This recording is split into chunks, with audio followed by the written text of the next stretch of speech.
This is Gary Atencio with CNTV, and today we're in Denver, Colorado. I am here with Jiminy Wicket. Since 2008, this nonprofit has shared the power of play to create connection and well-being across the generations. I'm joined here by James, who is the founder, player, son. Thanks so much for joining us here today. Thank you. Let's start off a little bit about yourself. I mean, a lot of the organizations that I sit down with, many begin with a personal need, a personal story. Yours definitely is that. I mean, prior to 2008, basically croquet was a game. After 2008, croquet was a game changer, not only for you, but for many families out there. Why don't you share with me that story, how this all began? How it all began. In 2008, I was let go from the corporate world as a piece of expensive overhead. 2 weeks later, my father was diagnosed with vascular dementia, which presents itself very much like Alzheimer's disease. It's a memory issue. And in the end, or as it progresses, words, sentences, paragraphs become more and more difficult to put together. And in the silence and confusion of his experience with this disease, I discovered that we could play this game called croquet. And croquet then changed for me from being a game to being a passion, because what I saw in him was laughter and smiles. Gary, we've all got a universal urge to whack stuff, and croquet is a really easy, safe, accessible way to whack stuff. When he would hit the ball, he smiled. When people turned us down for a chance to socialize because it was awkward to be around him, they started showing up because they saw that they could play with him. And it didn't take paragraphs or sentences or even words. And seeing that happen, I thought there's something about this that I want to understand and I want to blow it up. I came back to Denver right after that experience with him, and I started a program for the Colorado chapter of the Alzheimer's Association, which is something we've continued every Monday morning, except for COVID, since 2008. And now we're in schools in the US and the UK with an amazing program that is blowing up that experience with him and offering it to hundreds more people. That is exciting. It's a great story. I mean, before we discuss the unique benefits of this game, let's first of all, for our viewers, define what is this game? What is croquet for people out there that may not even know? This is something that really took England by storm in the 1800s. Yes, before it made its way overseas. Yeah. Tell them about the game. If you've seen the movie Alice in Wonderland or read that story, you know that one of the things that Alice does down the rabbit hole is she plays croquet. Croquet is a very simple game where you use what's called a mallet, like an overgrown sledgehammer, but much lighter, to whack a ball through a little hoop that stands up in the grass. You play it around a certain shape, you set the hoops out, and over the course of 20 or 30 minutes, the game plays itself out, and it's the person that gets the hoops that scores the points. It's very simple. Very simple. If I understand correctly, there are several variations of this game that you can play. Is there a certain variation that your organization seems to stick to, unintended? Yes. That's a great question. There are 4 different versions of this game. And the one that I tested that has proven to be the most accessible is a version of croquet called golf croquet. Okay. I beg you, don't ask me why it's called golf croquet, because I've never had an answer from anybody that could tell me. But that's what it's called. Then there's backyard croquet that many people would be familiar with. 2 posts, one at either end, and 9 hoops in the middle. That was my introduction to the game, right, on a hillside up outside on the mountains outside of Denver. And now I play at the Denver Croquet Club, which is in a public park, and it's a beautiful piece of flat grass, as flat and level as a tennis court. And you can play some good croquet on that lawn. That is interesting. I mean, from an age of 2-year-old to 102 years old, anybody can play this game. Let's start off. Yes. Let's begin with the elderly side. Why is this game such a good fit, do you believe, just for the elderly in general? Because we all like to whack stuff. That's number one. But it's so simple. Just golf requires, so I'll say this. My father used to be the family ping pong champion. We played tennis, we played ping pong. He'd get the cup every year in a family backyard. He got the trophy. But as his cognitive and physical abilities were compromised by this disease, Gary, it's much easier to hit a stationary ball than a moving ball. There are hundreds of games that involve a moving ball. Tennis, hockey, like we could go on and on. But there are only three games where we wait for the balls to stop before we hit them again. We already know that one of them is croquet. Right. The other one I've already mentioned, golf. Okay. And pretty difficult. Yeah, and that's complicated because you have to twist and swing everything, right? The last one, and it's three games that involve hitting a ball with an implement, and the third one would be pool, billiards, snooker, whatever you want to call it. Those are the only three. But what I know from my own experience with hundreds of people is that when you can't play golf, you can still play croquet. When you can't play pool, you can still play croquet. If you're using a walker frame or a wheelchair, you can still play croquet. That is fantastic. I mean, so for the elderly in general, it's a great game. Those of the elderly out there that are suffering from dementia, which according to statistics, we're talking about 50 million people worldwide. Yep. There are different degrees of dementia. Have you felt that you can help many of those people regardless of maybe where they are on the scale? Simply, yes. Unless you're bedridden, and I have not found a way to engage someone who is bedridden in this game, but you could be confined to a wheelchair that has to be tilted back a little bit so that you don't fall forward and fall out. I've played with you. I've played with you.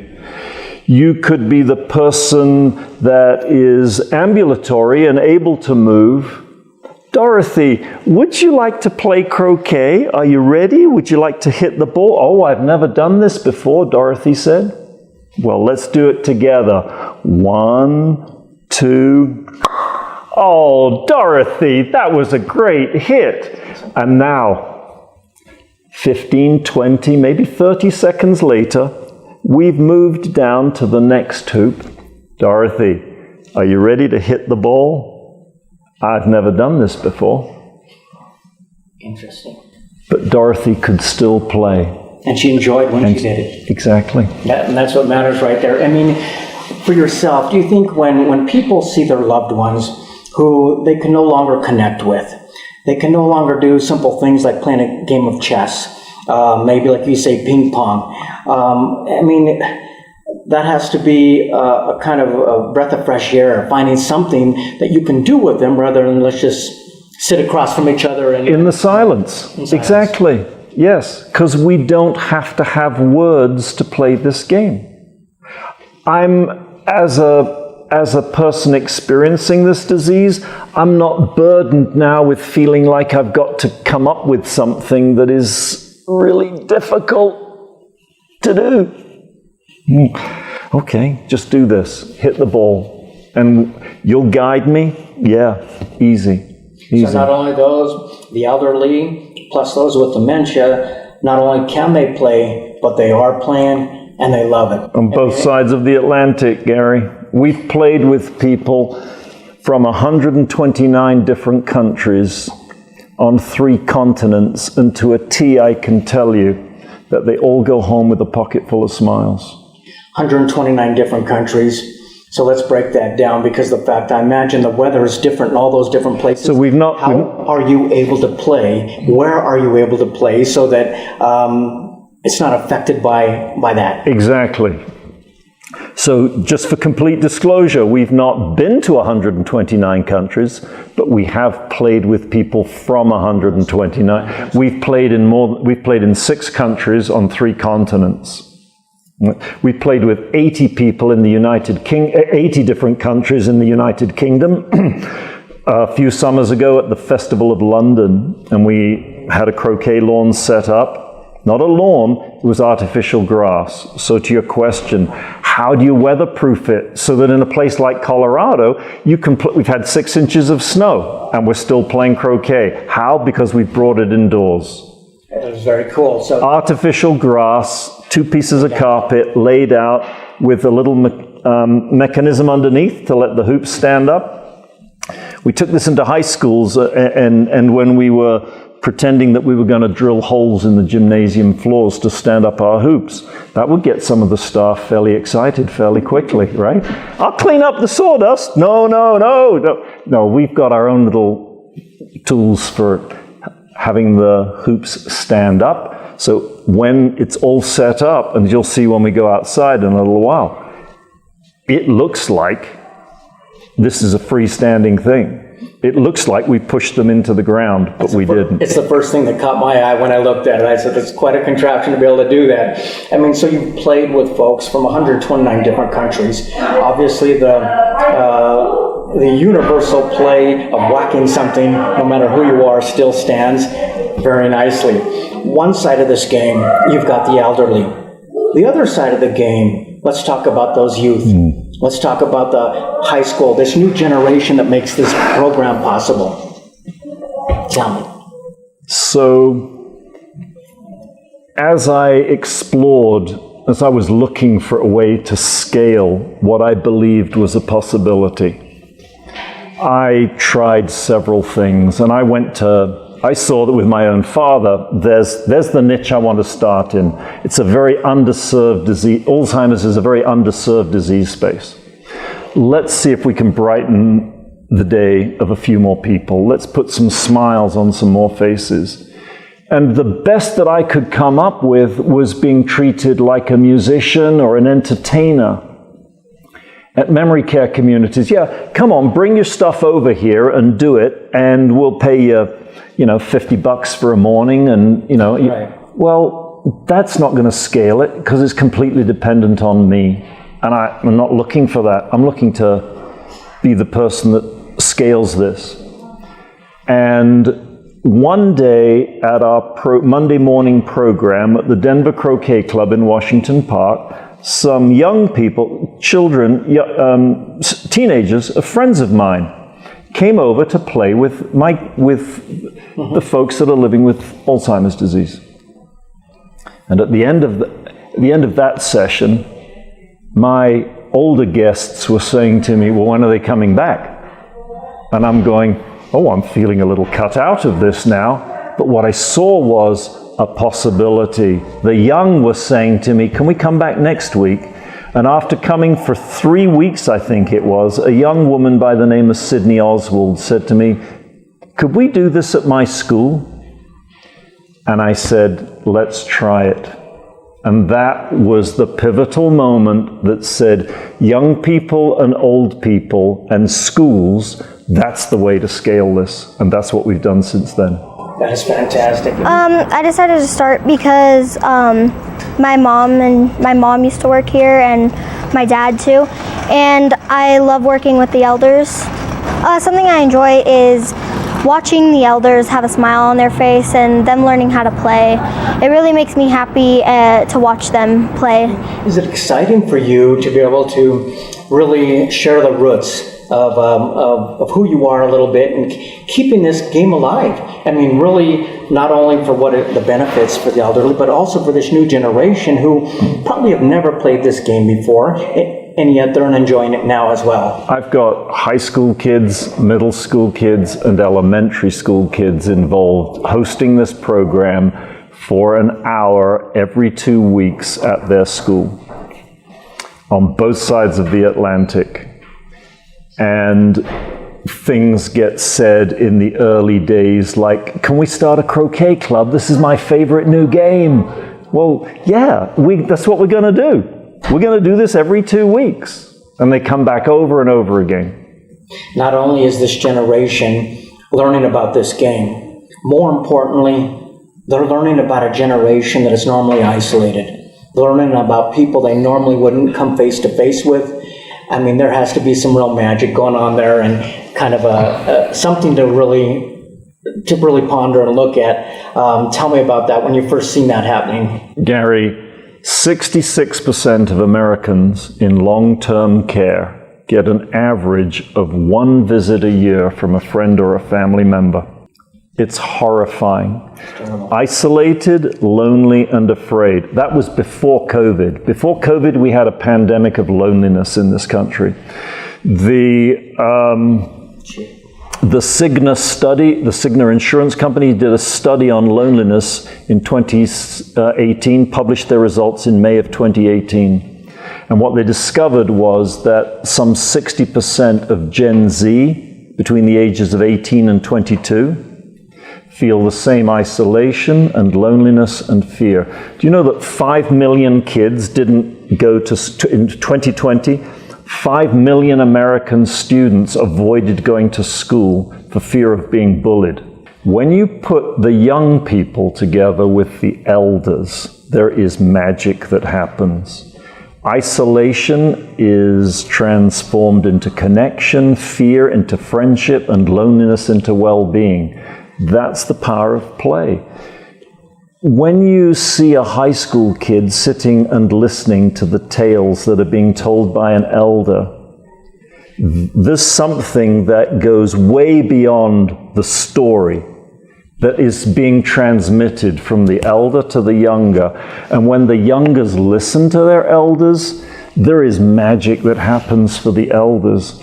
I don't know how to articulate what that mojo is that's going back and forth, but there's something that's flying back and forth that, to use a word from another space, blessing. They are blessing each other. Absolutely, and not only that, but definitely learning something they couldn't learn in school. There's no possible way. I love showing kids that don't know how to play. I enjoy telling them how to play instead of just sitting there swinging it. Okay, stand with your legs spread apart and hit it that way. The problem is most of these kids have a spin to it. Okay, they don't hit it square. And, you know, that's something you got to practice. When you get to play croquet with the kids, how do you think it makes them feel? And how does it make you feel? It makes me feel great. How they feel, I can't speak for them. I think their smiles say it all. Do you think that? Could be. Could be. I won't say yes. This nonprofit program, Through Hoops to Hope. I mean, obviously, it is possible through donations, not only donation of monetary, but also people of their time. Share with our viewers how they can get involved and how they can keep this program going. The simplest thing is go visit our website, which is jiminywicket.org, jiminywicket.org.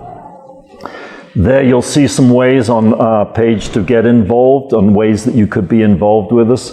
We're always looking for funding to grow our program. We're always looking for more schools who would like to host this. It's a powerful piece of community service for kids that are looking to qualify their community service credits for college. We're always looking for more partners in the memory care space to partner with a school and start our program together. Yeah, so I met James with Jiminy Wicket just maybe a couple of years after I started with Chelsea Place. And so for the last 3 or 4 years, we've been partnering together to bring Jiminy Wickets to our elders in the community and also to various school groups, and it's been just wildly successful. Play is definitely a universal language, but I'll tell you, I think that that fear or that feeling intimidated about being around the elderly, I think it's us in middle age who have it all wrong.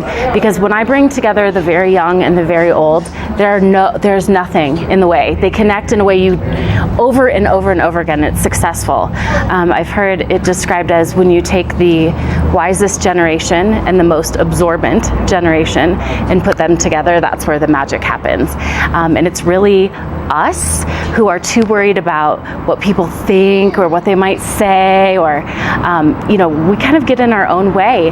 But for people either living with memory loss or for very young people, they're not so worried about those societal norms or those stereotypes. They just completely fall away and they play with one another. What's funny is that each of the groups thinks that they're the ones that make the magic happen, and that's beautiful. So the kids take such pride in supporting the elders, in adapting the game to work for them, and to making them smile. But little do they know that the elders are just as proud to teach the kids and to make them smile and to sew into them. I think that Kaylee is a really good example that she couldn't have done this in 4th grade. This was new and it was fresh and it was maybe a little intimidating, and now she's an old hand at it and she's teaching the program and she's making all of it happen. It's really beautiful. And I think that the beauty of Jiminy Wickets is that it's so simple. The game is simple, the rules are simple, the motions are simple, that it gives people that chance to connect. And I think that if somebody is thinking about starting a program like this, I would say my advice would be to just keep it simple, right? To keep it about the people and their connection. Interesting. So if somebody wants to volunteer their time, definitely a great way to do that. For folks that can't volunteer their time, they want to give a monetary donation. Obviously, it takes money to train the students. It takes money for the equipment, also the turf and administration.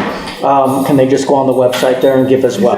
Yeah, that's absolutely good. Our cost to put our program into a school is simple. It's $2,500. It's not a lot of money. No, and we're talking about high benefit and low cost, high benefit. That is fantastic.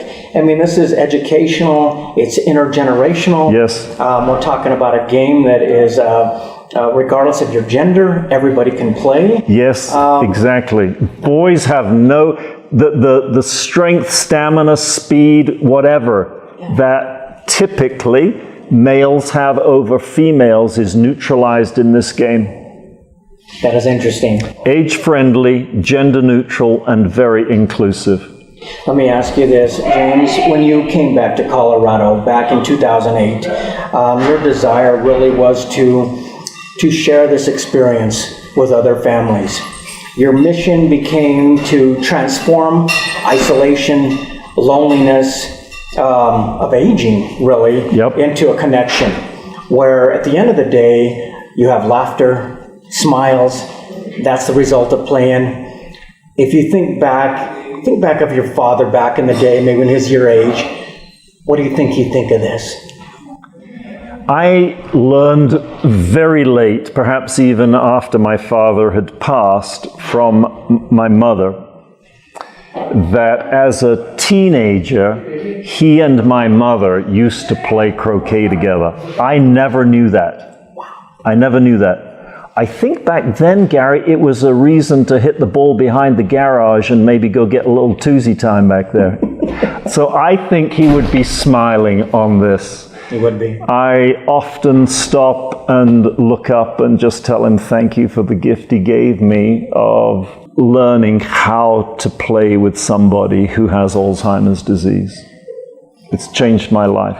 Like you say, let's play. It looks like a lot of fun. It is a lot of fun, but there's something powerful and magical going out right there that it's hard to put your finger on, but hopefully we'll capture that and watch those smiles. Viewers, let's take a look at the bottom of the screen right there. What you're going to see is their website.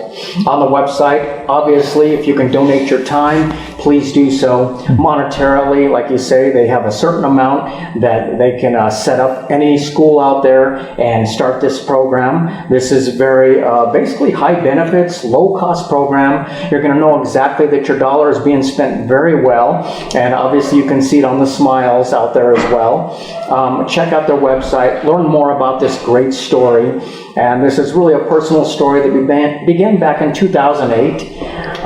Really a father and son learning to communicate again, learning to connect again, and basically enriching the lives of everyone that is involved.